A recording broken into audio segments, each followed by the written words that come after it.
గత కొద్ది రోజులుగా గోల్డ్ రేట్లు తగ్గుతూనే ఉన్నాయి.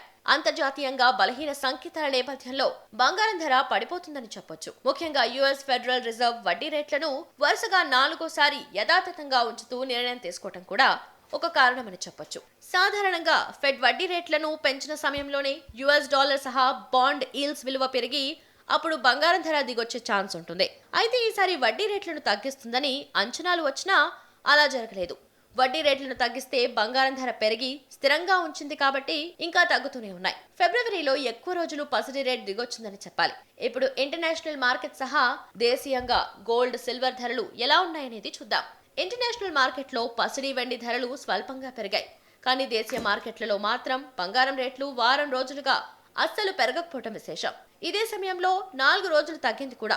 కిందటి రోజు తగ్గిన గోల్డ్ రేట్ ఇవాళ మాత్రం స్థిరంగా ఉంది. ప్రస్తుతం హైదరాబాద్ లో 22 క్యారెట్లకు చెందిన బంగారం రేట్ తులానికి 57,590 రూపాయల మార్క్ వద్ద ట్రేడ్ అవుతుంది. ఇదే సమయంలో 24 క్యారెట్లకు చెందిన స్వచ్ఛమైన బంగారం ధర 62,830 రూపాయల వద్ద కొనసాగుతుంది. ఢిల్లీలో పుత్తడి ధర 22 క్యారెట్లకు చెందిన 10 గ్రాముల ధర 57,740 రూపాయలు పలుకుతుండగా 24 క్యారెట్ల బంగారం రేటు 62,990 రూపాయల వద్ద ఉంది. బంగారం ధర స్థిరంగా ఉన్నప్పటికీ వెండి ధర మాత్రం స్వల్పంగా పెరిగింది. హైదరాబాద్ లో చూసినట్లయితే తాజాగా కేజీపై 300 రూపాయలు పెరగ్గా ఇప్పుడు 75,700 రూపాయల వద్ద ఉంది. అంతకు ముందు వరుసగా 2 రోజుల్లో 1000 రూపాయలు తగ్గింది. దేశ రాజధాని ఢిల్లీలో కూడా సిల్వర్ ధర 300 రూపాయలు ఎగబాకి ప్రస్తుతం కేజీకి 74,200 రూపాయలకు చేరింది. గోల్డ్, సిల్వర్ రేట్లు అన్ని చోట్ల ఒకేలా ఉండవు. స్థానిక పన్ను రేట్లను బట్టి ధరల్లో హెచ్చుతగ్గులుంటాయి.